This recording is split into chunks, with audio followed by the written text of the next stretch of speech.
बिस्मिल्लाहिर्रहमानिर्रहीम। अस्सलाम वालेकुम डियर स्टूडेंट्स, मेरा नाम दानिश मजीद और आप मेरा यूट्यूब चैनल देख रहे हैं फिजिक्स विद दानिश। तो बच्चों, जैसा कि आप लोगों को पता है कि हम लोगों ने class 10 physics chapter number 11 start किया हुआ था और इसके अंदर हम लोग जो टॉपिक डिस्कस कर रहे थे वो हम लोगों ने डिस्कस किया थर्मल एक्सपेंशन को। ठीक है, चैप्टर का नाम है थर्मल ट्रांसफॉर्मेशन। ठीक हो गया। अच्छा, थर्मल एक्सपेंशन के अंदर हम लोगों ने क्या क्या चीजें अभी तक डिस्कस की है बच्चों? अभी तक हम लोगों ने थर्मल एक्सपेंशन के अंदर डिस्कस किया है कि हमारे पास थर्मल एक्सपेंशन सॉलिड्स में कैसे होती है, फिर उसमें दो टाइप्स, लीनियर थर्मल एक्सपेंशन और वॉल्यूम थर्मल एक्सपेंशन। उसके बाद हम लोगों ने थर्मल एक्सपेंशन इन लिक्विड्स को भी डिस्कस कर लिया है। ठीक है बच्चों, आज हम लोग क्या करेंगे कि हम ये जो थर्मल एक्सपेंशन को पढ़ रहे हैं तो ये हमारे पास डेली लाइफ में कहाँ कहाँ पे यूज होती है, हम इस चीज को आज अंडरस्टैंड करेंगे। तो मतलब कि हम एप्लीकेशंस ऑफ थर्मल एक्सपेंशन को आज डिस्कस करने वाले हैं और फिर इसके कहाँ कहाँ पे क्या क्या नुकसान हो सकते हैं या क्या चीजें हो सकती है, तो वो भी हम इसमें कॉन्सिक्वेंसेज जो है इसके वो भी डिस्कस करेंगे। ठीक हो गया। तो बच्चों, आज का टॉपिक स्टार्ट करते हैं। टॉपिक का नाम है application and consequences of thermal expansion. अब मेरे पास मैंने यहाँ पे ना कुछ डिफरेंट एप्लीकेशंस लिखी हैं, वैसे तो बहुत सारी हैं बट मैंने मेनली जो लिखी है बस मैंने कहा चले यही आप लोगों के साथ डिस्कस कर लूं। तो following are the application of thermal expansion. सबसे पहला है थर्मामीटर।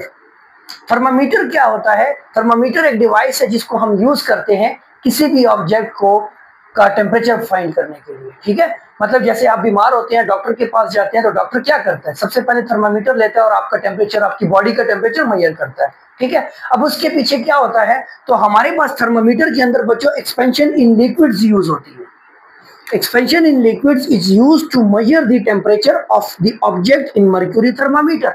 अब जो थर्मामीटर होता है वो एक्चुअल में हमारे पास क्या होता है, वो एक कैलोरी ट्यूब होती है जो ग्लास ट्यूब है। उस ट्यूब के अंदर हम लोगों ने क्या लिया हुआ है, हम लोगों ने मर्क्यूरी को लिया होता है। ठीक है, अब मर्क्यूरी जो है तो वो एक लिक्विड फॉर्म में है। अब जैसे ही वो ऑब्जेक्ट का टेम्परेचर मेजर करने के लिए हम उस थर्मामीटर को प्लेस करते हैं तो क्या होता है कि वो थर्मामीटर से उसके आगे एक मेटालिक स्ट्रिप लगी होती है, उससे वो हीट जो है, ऑब्जेक्ट की हीट वो ट्रांसफर होती है मर्क्यूरी में, और मर्क्यूरी क्या करती है, एक्सपेंशन शो करती है। ठीक है, तो पहले डॉक्टर रीडिंग देख लेता है जी मर्क्यूरी किस पॉइंट के ऊपर है, और आफ्टर एक्सपेंशन वो रीडिंग देखता है तो फिर वो बता देता है आपको कि जी आपकी बॉडी का टेम्परेचर इतना है। ठीक हो गया। तो इसके पीछे भी हमारे पास एक्चुअल में थर्मामीटर के अंदर भी हमारे पास क्या यूज होता है, और थर्मामीटर के अंदर हम लोग यूज करते हैं थर्मल एक्सपेंशन इन लिक्विड्स का कॉन्सेप्ट। ठीक हो गया। अच्छा, उसके बाद सेकंड वन है एक्सपेंशन जॉइंट्स। अब एक्सपेंशन जॉइंट्स क्या होते हैं, आप लोगों ने डिफरेंट ब्रिजेस के ऊपर देखा होगा कि ब्रिज के ऊपर जब कोई गाड़ी चढ़ती है तो वहां पे कुछ जॉइंट्स बने होते हैं जिसके ऊपर गाड़ी कंटिन्यूसली जो है तो हमें फील होता है कि कोई ब्रेकर है या ब्रेकर से पास हो रही है। ठीक हो गया। तो अब एक्सपेंशन जॉइंट्स क्या होते हैं कि the purpose of expansion joints is to accommodate the expansion and contraction of material resulting in change in temperature. It prevents in the structural damage and damage in buildings, railways and bridges etcetera. अब मैं आपको इसकी examples daily life के अंदर बताता हूँ। ठीक है, देखिए बच्चों, मेरे पास हमारे पता है कि कोई भी मैटर का कोई भी स्टेट हो, चाहे वो लिक्विड हो सॉलिड हो, वो जब भी हीट एब्जॉर्ब करेगा तो वो एक्सपैंड करेगा। सही हो गया। अब ब्रिजेस के अंदर हमारे पास अगर आपने देखा हो तो जब ब्रिज के ऊपर हम पास कर रहे होते हैं तो उसके थोड़े से फासले के बाद इस तरह दो मेटालिक स्ट्रिप बनी इसमें हमें नजर आती हैं, और वो एक्चुअल में क्या होता है, वो जॉइंट होता है, उनके अंदर गैप होता है। वो उन्होंने दो ब्रिज पूरा का पूरा जो है तो स्मूथली उन्होंने नहीं रखा होता, मतलब उन्होंने ब्रिज को जो है तो कम्प्लीटली यूं ड्रॉ नहीं किया होता, बल्कि उन्होंने क्या किया होता है, इस तरह उसके दो तीन पोर्शंस को आपस में कनेक्ट किया होता है। ठीक है, अब ये जो बीच में ये जो जॉइंट या गैप छोड़ा जाता है, ये क्यों छोड़ा जाता है? एक्चुअल में क्या होगा कि जब इसके ऊपर से गाड़ी गुजरेगी, जब यहाँ से गाड़ी का टायर गुजरता है तो यहाँ पे फ्रिक्शन की वजह से हीट प्रोड्यूस होती है, और सेकेंडली जब गर्मियों में हमारे पास चूंकि गर्मी की ज्यादा होने की वजह से टेम्परेचर वैसे भी बढ़ जाता है। ठीक है, तो ये जो सड़क है इसका टेम्परेचर जो है तो वो बढ़ जाएगा। ठीक, अब टेम्परेचर बढ़ने से जाहिर बात है ये एक सॉलिड है ना, तो इसका भी तो एक्सपेंशन होगी। तो जब इसके अंदर एक्सपेंशन होगी तो अगर यहाँ पे ये गैप ना छोड़ा जाए तो ये एज अ होल पूरे का पूरा ब्रिज जो है तो वो एक्सपेंशन शो करने लग जाएगा। ठीक है, तो जिसकी वजह से इसके अंदर क्रैक्स पड़ सकते हैं। तो यहाँ पे ये एक्सपेंशन छोड़ी जाती है ताकि कुछ हीट यहाँ से एनवायरनमेंट में भी रिलीज हो जाए, और अगर ये थोड़ा सा एक्सपेंड करते भी हैं तो ये एक दूसरे को क्या करे, डैमेज ना करे। पॉइंट समझ आई है? इसी तरह हम लोग रेलवे ट्रैक्स में देखते हैं कि हमारे पास एक पटरी और दूसरी पटरी के दरमियान इस तरह गैप छोड़ा जाता है।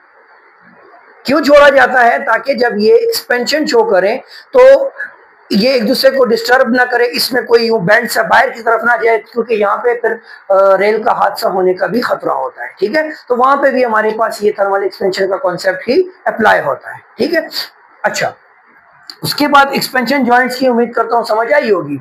अच्छा, पावर लाइंस। पावर लाइंस हमारे पास क्या है? ये जो बिजली की तारें ऊपर से गुजर रही होती हैं। ठीक है, अब आप देखें इनिशियली गर्मियों में और सर्दियों में दोनों में मैं आपके साथ डिस्कस करता हूँ। गर्मियों में ये जो पावर लाइंस होती हैं तो ये थोड़ी सी यूं बैंड हो जाती है। ठीक है, इसको मिटा दूं, मतलब यहाँ पे एक खंभा लगा हुआ है, यहाँ पे दूसरा खंभा लगा हुआ है। ठीक है, तो अब गर्मियों में जो है ना, तो ये पावर लाइंस जो है तो हल्की सी यूं बैंड हो जाती है। ठीक है, अब ये बेंडिंग क्यों आती है? Because of expansion. ये नीचे की तरफ गिर रही होती है, तो ये किसकी वजह से होती है? एक्सपेंशन की वजह से। क्यों? क्योंकि ये भी तो एक मैटर ही है ना। तो मैटर क्या करेगा? हीट जब एब्जॉर्ब करेगा तो वो क्या करेगा? एक्सपेंड करेगा। ठीक है, और सर्दियों में जब ये वायर्स जो है तो ये बिल्कुल यूं स्ट्रेट होती हैं, ये वायर्स बिल्कुल यूं स्ट्रेट होती हैं। अब ये क्यों होता है? क्योंकि सर्दियों में ये कॉन्ट्रैक्ट हो जाती है। ठीक है, तो जब इन वायर्स को लगाया जाता है ना, तो तब भी हमारे पास इनको ज्यादा टाइट नहीं रखा जाता। टाइट इसलिए नहीं रखा जाता कि गर्मियों में तो चलो ये एक्सपेंड हो के थोड़ी सी लटक जाएंगी, बट सर्दियों में अगर ये कॉन्ट्रैक्ट हो गई तो इनके टूटने का खतरा होता है। ठीक हो गया? तो इसकी वजह से इसको नॉर्मल उस पर लगाया जाता है, ना ज्यादा एक्सपेंशन हो ना ज्यादा कॉन्ट्रैक्शन हो। ठीक हो गया? और फिर जब टेम्परेचर होता है हाई होता है तो ये एक्सपेंड करके ये इस तरह लटक जाती हैं, और जब हम लोग सर्दियों में देखते हैं तो ये बिल्कुल स्ट्रेट हो जाती हैं बिकॉज ऑफ कॉन्ट्रैक्शन। सही हो गया? तो transmission lines are also given a certain amount of sag so they can contract without snapping. देखो हमारे पास यहाँ पे सैग भी देखने को मिलता है, मतलब कि वो लटकी हुई होती भी है। ठीक हो गया? और दूसरा ये कि हम लोग उसको इनिशियली भी जब वायर्स को लगाते हैं ना, तो उनको बहुत ज्यादा टाइट करके नहीं लगाते, क्योंकि हमें पता है कि गर्मियों में तो ये एक्सपेंड होंगी, बट सर्दियों में इन्होंने कॉन्ट्रैक्ट होना है। तो कॉन्ट्रैक्शन में क्या होता है? मॉलिक्यूल्स खिंच जाते हैं, तो उस चक्कर में जो है तो वायर के ऊपर फोर्स लगेगी, प्रेशर लगेगा और वो टूट भी सकती है। समझ आई? अच्छा, उसके बाद बायोमेटालिक स्ट्रिप्स जो है, अब ये क्या है? बायोमेटालिक स्ट्रिप्स, बाय का मतलब होता है दो, तो मतलब मेटालिक स्ट्रिप्स, इसमें हम दो मेटल की स्ट्रिप्स को यूज करेंगे इसके अंदर। अब मैंने लिखा है कि consist of two strips iron and brass, इसमें हम दो स्ट्रिप्स यूज करते हैं आयरन और ब्रास की। Both the strips bend differently on heating, तो जाहिर बात है डिफरेंट मटेरियल्स हैं, तो हीट करेंगे तो डिफरेंटली ही वो क्या करेंगे? एक्सपेंशन शो करेंगे। Bimetallic strip use as switch and thermostat. अच्छा, in iron bimetallic strip control the temperature of the heating coil. अब घरों में जो हम लोग इस्त्री यूज करते हैं, ठीक है, उसके अंदर भी हमारे पास बायोमेटालिक स्ट्रिप लगी होती है।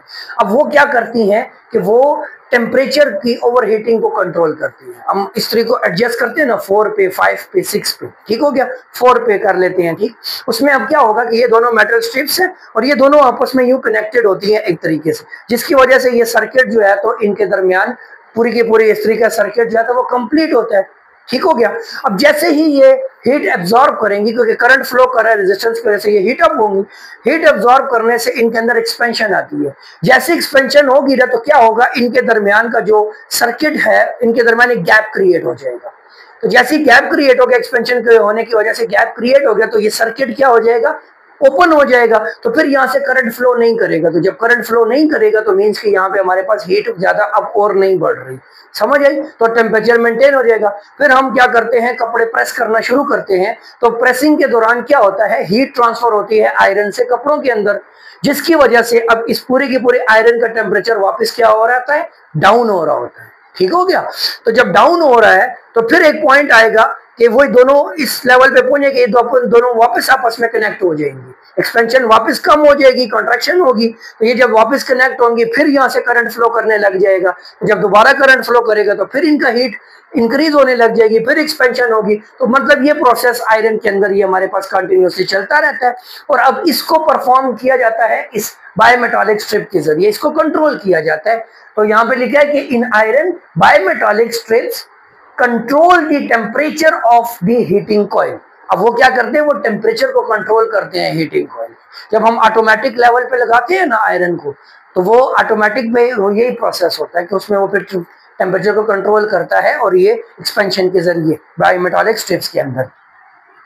अब हम बात करते हैं इसके कॉन्सिक्वेंसेस की, कॉन्सिक्वेंसेस ऑफ थर्मल एक्सपेंशन। अब हमारे पास ये जो थर्मल एक्सपेंशन जो होती है, इसके कॉन्सिक्वेंसेस भी हैं, मतलब नुकसानात हम लोगों को देखने को मिलते हैं कि देखो बाय नेचर है हमारे पास कोई भी मटेरियल जब बहुत ज्यादा एक्सपेंड हो या बहुत ज्यादा बार बार वो एक्सपेंशन भी करे कॉन्ट्रैक्शन भी करे, एक्सपेंशन भी करे कॉन्ट्रैक्शन भी करे, इससे वो मटेरियल जो है तो वो वीक हो जाता है।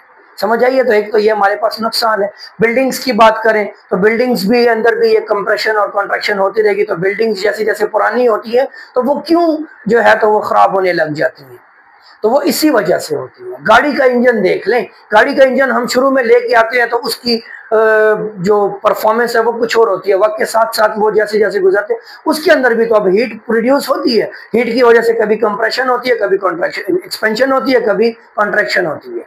ठीक हो गया। तो वो भी जो है तो इंजन फिर वो वक्त के साथ साथ जैसे गुजरते हैं 5 साल 10 साल 15 साल, तो वो इंजन जो है तो वो फिर थोड़ा सा खराब होने लग जाता है। समझ आई। अच्छा, अब देखते हैं in hot weather the railway tracks can expand, अभी जो मैंने आपको बताया, and buckle if there are no expansion gaps. अगर हम लोग क्या करें कि रेलवे ट्रैक्स के अंदर एक्सपेंशन गैप्स को ना रखें तो वो एक्सपेंड कर जाएंगे। एक्सपेंशन से क्या होगा कि वो साइडों से तो निकल भी सकते हैं, या कुछ उसमें जो है तो अजीब से स्ट्रक्चर्स क्रिएट हो सकते हैं जिससे हमारे पास ट्रेन का हादसा होने का भी खतरा होता है। इसीलिए हम इस चीज को कंट्रोल करने के लिए थर्मल एक्सपेंशन गैप्स वहां पे क्रिएट करते हैं। उसके अलावा अगर ब्रिजेस के दरमियान अगर हम लोग गैप ना रखें तो क्या होगा, वो एक्सपेंशन शो करेंगे, एक्सपेंशन की वजह से वो बढ़ती जाएगी एक्सपेंशन, तो वो पूरा का पूरा ब्रिज जो है तो उसके अंदर क्रैक्स पड़ने शुरू हो जाएंगे और वो ब्रिज गिर भी सकता है। ठीक हो गया। उसके अलावा अगर हम बात करें पाइप्स की, तो pipe carrying fluids can burst if the liquid inside the pipe expand. मतलब लेट सपोज मेरे पास एक पाइप है, ठीक है। अब पाइप्स के अंदर ना मोस्टली हमें देखने को मिलता है पानी का पाइप है और उसके अंदर हमें लीकेज देखने को मिलती है। अब वो लीकेज कैसे हो गई, एक तो वो कंडीशन है ना कि गाड़ी गुजर गई या किसी चीज से टक्कर लग गई तो पाइप टूट गया या कुछ तो लीकेज आ गई, वो तो समझ आती है। बट एमी बड़े बड़े पाइप में लीकेज जब आ जाती है तो इसके पीछे का राज क्या है, तो उसके पीछे का राज ये है, उसके पीछे की फिजिक्स ये है कि वहां पे जो पाइप होता है अगर वो एक ऐसी जगह पे मौजूद है जहाँ पे हीट इंक्रीज होती है, जहाँ पे टेम्परेचर चेंज होता है, तो उस चेंज इन टेम्परेचर की वजह से उस पाइप के अंदर का जो फ्लूइड है वो क्या करेगा, वो एक्सपेंड होगा। जब वो एक्सपेंशन शो करेगा तो पाइप के ऊपर प्रेशर लगाता रहेगा, तो इससे क्या हो सकता है, वो पाइप टूट भी सकता है और उसमें लीकेज भी क्रिएट हो सकती है। ठीक हो गया। या हम लोग एक ऐसे इंस्ट्रूमेंट्स की बात करें, इंस्ट्रूमेंट्स विद एक्सपेंडेड पार्ट्स में give wrong reading if they are not properly calibrated. अब हम लोगों के पास इंस्ट्रूमेंट्स जो होते हैं जिसके जरिए हम लोग कोई भी वैल्यू मेजर करते हैं, अब जाहिर बात है वो भी मैटर है, वो भी एक्सपेंड होंगे जब टेम्परेचर में चेंज आएगा। अब लेट सपोज अगर वहां पे एक्सपेंशन हो गई है, एक्सपेंशन हुई है उन लिक्विड उन इंस्ट्रूमेंट्स की, और हम उनको यूज करें विदाउट चेकिंग, मैंने उनको चेक नहीं किया कि इसके अंदर एक्सपेंशन है नहीं है, इसके अंदर कोई एरर तो नहीं आ रहा है, और मैं जाके उससे रीडिंग ले लेता हूँ, और रीडिंग के बाद जब कैलकुलेशन करूं या सब कुछ जो भी हमारा सिस्टम हो, हम कोई भी चीज मेजर कर रहे हैं, कैलकुलेट कर रहे हैं, तो उसके अंदर अब हमें क्या देखने को मिलेगा कि हमारे पास जो रीडिंग आएगी तो वो गलत आएगी। ऐसा ही है। अब वो गलत आ रही है तो इसलिए हम क्या करते हैं कि जब भी कोई भी इंस्ट्रूमेंट हम यूज करते हैं लैब्स के अंदर, तो हम पहले उसके अंदर का एरर देखते हैं कि कहीं इसके अंदर कोई एरर तो नहीं है। तो जब एरर होता है तो हम पहले उस एरर को रिमूव करते हैं। अब वो एरर किस वजह से आ सकता है, तो वो हमारे पास एक्सपेंशन की वजह से आ सकता है, कॉन्ट्रैक्शन की वजह से आ सकता है, बहुत से रीजन है। ठीक हो गया। तो बच्चों ये हमारे पास आज का टॉपिक था, थ्योरेटिकल बस थ्योरी सी थी, और उम्मीद करूंगा कि आपको ये चीजें सारी समझ आई होंगी। फिर भी कोई भी क्वेश्चन हो तो आपने मुझे कमेंट करके बता सकते हैं। बच्चों अगर आप इस चैनल पे न्यू हैं तो चैनल को सब्सक्राइब कीजिएगा, वीडियो को लाइक भी कीजिएगा। नेक्स्ट वीडियो तक अपना ख्याल रखें, तब तक के लिए अल्लाह हाफिज।